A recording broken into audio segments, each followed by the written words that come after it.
finally, in this set of talks, we have Rob Critchlow. So, as I mentioned earlier, University of York has played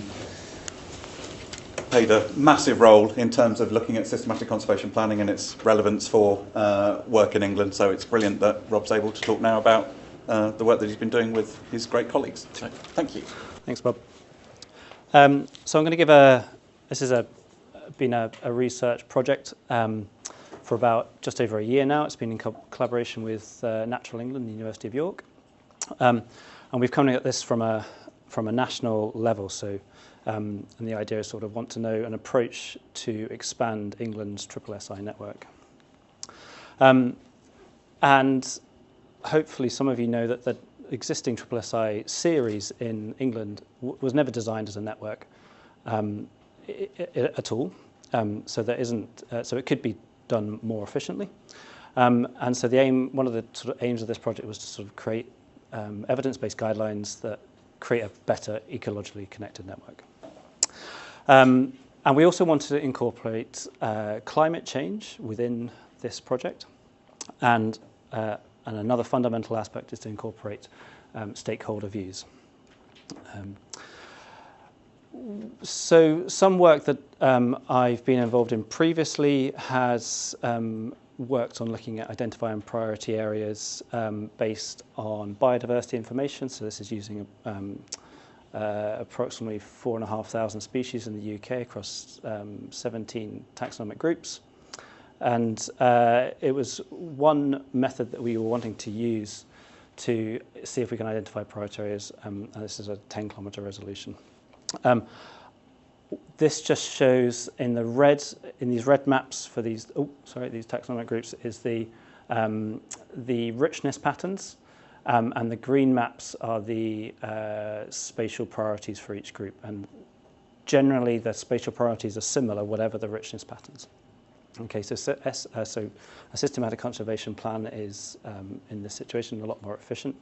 There are other ways you could identify priority areas, such as criterion thresholds, which is something that like KBAs are sort of qualified on quantitatively in that way.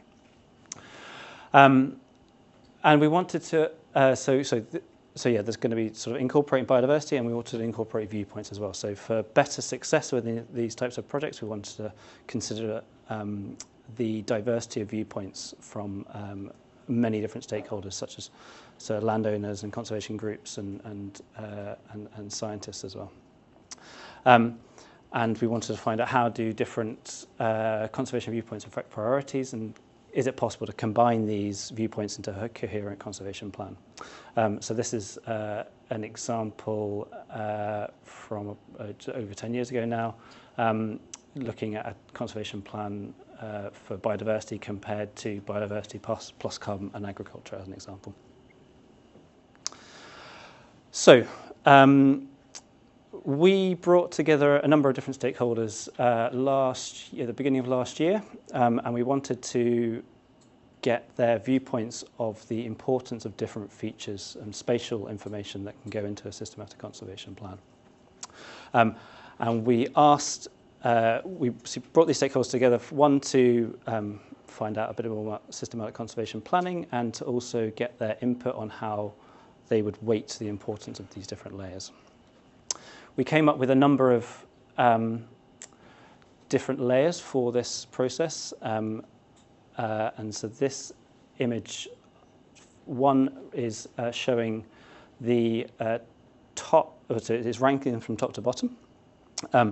This shows the density of sort of response to the weightings. So on the right-hand side is more important than on the left-hand side. There are two sort of density plots on each feature layer that we included because we asked for different weightings across 2 days once the stakeholder has a bit more information, and where there is only one density on 1 day, it's because we added in extra spatial information that stakeholders were interested in. So from this, we identify, or this is what the stakeholders came up with. So they were interested in current and future biodiversity, priority habitats inventory, habitat connectivity, climate refugia, and carbon storage. And we kept it to the 6 top spatial features, partly because of computational needs. But we did ask about all of these other features where there is national coverage of information, so flood regulation services, water availability, landscape value, agricultural land value. We included as much as we knew of that was available. So that was quite an interesting process, and there was so we can quickly sort of analyse these sort of viewpoints as well between different groups. We can sort of cluster them in different way, and we can show that there is quite a large diversity of opinions. So there's clearly some sort of differences between biodiversities and sort of landscape aesthetics. We can show that agricultural value is very orthogonal to the biodiversity in terms of their importance from different groups of stakeholder. And there are differences, by organisation and within organisation. I think a lot of those sort of blue points there are probably from natural England. So even just within one group, it's enormous, which is great. So we've got all this information, and then we can weight all of our spatial layers from those top 6. From the top 6 sort of features up here. So there's 4,500 current biodiversity layers, 4,500 future ones. So future being incorporating climate change, so predicting where their sort of climate space will be in future. And we can sort of weight each layer per stakeholder, and we can come up with sort of systematic conservation plans for each stakeholder. This is implemented in Zonation 5, partly because it can incorporate the biodiversity layers really well. It can incorporate probability values. But the next sort of query is how do we sort of blend all these together to sort of get one coherent sort of viewpoint across for the whole of England. So we've got, there's clearly some very different things going on for different sort of groups of stakeholders. These are very different sort of spatial maps of conservation priority. And then there was some work by Charles Cunningham, who's here, and he did this sort of great sort of idea of how can we sort of blend together so different viewpoints into a pluralistic view. So it's he created this method of where it's a relatively simple method of sort of combining all these views into one coherent plan. So that's what we did.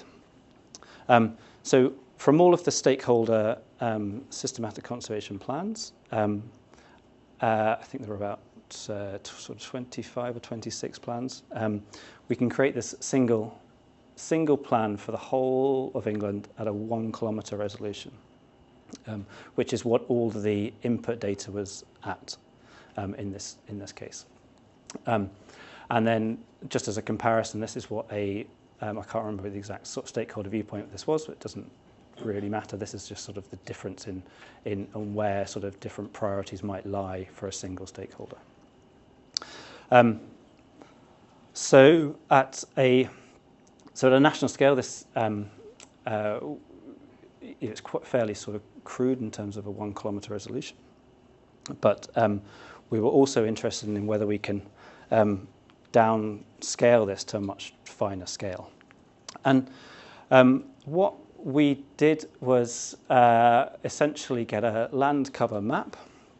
In fact, there are 2 parts to this. First of all, we can identify for each individual 1 kilometre square. This is just an example of around York, and this is an area called Strensall Common, which is sort of a lowland sort of heath area. I've just sort of pinpointed this just an example, and we can identify what features are driving that priority from all of the input layers. So all sort of almost 10,000 input layers, we can identify which are the features driving that priority in that 1 kilometre cell. And then we got, when we used the Living England Phase 4 habitat map as a baseline where we could re-weight each habitat within that by the related layers that have gone into it, into the systematic conservation plan. So then we can create a really fine scale resolution of priority within each 1 kilometre cell. I'm not going to go into technical details because it would take me forever to try and sort of get through it. And this was all built as part of a tool that can be explored. This is just one part of the tool, but yeah, users can sort of explore this, and this is very much this is still a first pass of sort of what can be done. In other parts of the tool, you can explore different. You can change the weightings of that we used within the systematic conservation plan for each of those top 6 layers. So you can have a look at what is the sort of influence of changing the importance of different layers. So that's sort of that has sort of worked, and it is identifying things at quite a sort of fine scale, but from a sort of national perspective in terms of the data input. But one of the other sort of and this is sort of just to sort of highlight at a finer resolution, we can sort of identify sort of darker colours are higher priority within that 1 kilometre cell. But within that, so within this sort of 1 kilometre level sort of information, one of the questions was how can we identify different potential candidate sites for new or expanding SSSIs within this, within England, to get a sort of better and more connected network of SSSIs. So there was a process of doing this that included the sort of identifying the top priority areas from that. From the sort of 1 kilometre map, there was identifying if they're sort of neighbouring existing SSSIs, whether it's within a certain distance of a SSSI that's also within the priority habitat network zone, which is part of one of the Natural England products, and whether we could sort of identify bridges that can connect different zones within a really fine scale map. So this is still looking at a polygon level. So we're identifying bridges, what we call bridges that connect sort of bigger areas with it from this information, and whether sort of different polygons are next to existing sites. And then we wanted to identify whether some of these sites they meet different sort of criteria, and then whether if they sort of meet a certain size threshold that can be used sort of to identify sort of sites of interest, potential candidate sites of interest at a national level.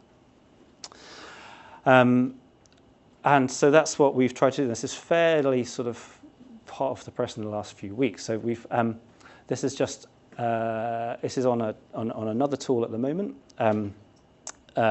which isn't as accessible because it's still a work in progress. But essentially, we have got a system where you can, at a national scale, you can identify where there might be land where you could expand existing SSSI networks. So all of these sort of green areas are bordering existing SSSIs, or there might be a wholly new site that is separate from everything else, where there, is that a potential candidate SSSI for future? And this is something where it needs ground truthing. It needs a bit more exploration on the defining the criteria where SSSIs are identified in terms of those land polygons levels. And so, yeah, how can this be used? New reserves, can it be used for can it be used to guide the sort of LNRS type work? Is it useful for sort of local and sort of county level sort of priorities? But it's also worth noting that the outputs from this, I think sort of it's been mentioned in the other few talks, is that the outputs are only as good as the input layers itself. So, you know, if there's any restrictions about sort of the biodiversity information that goes into this, or how recent it is, or what is the original resolution of those input layers, that all affects the outputs. And that's it. That's sort of a fairly fast sort of leap through what I've just been working on over the past year or so.